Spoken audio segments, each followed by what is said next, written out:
সকাল সকাল অনিকেতের টিফিনটা বানিয়ে দিলাম আর ও অফিসে যাওয়ার জন্য টিফিনটাকে প্যাক করে দিলাম, দিয়ে ব্রাশটা সেরে ঠেরে নিয়ে আমি টিফিন খেয়ে নিলাম নান আর চানা দিয়ে। জাস্ট অসাধারণ ছিল খাবারটা, আমার তো দারুণ লেগেছিল।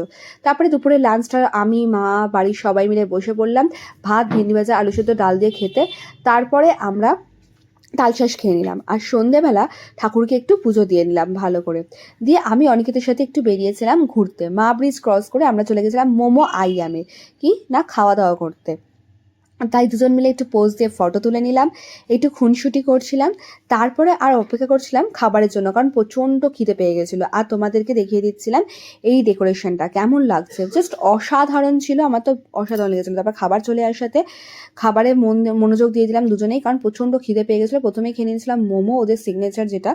তারপরে এরকম চিকেনের কিছু একটা আইটেম খেয়েছিলাম, আর এইটা চাউমিন আর চিলি চিকেন খেয়েছিলাম। দেখা হচ্ছে নেক্সট মিনিট ব্লগ।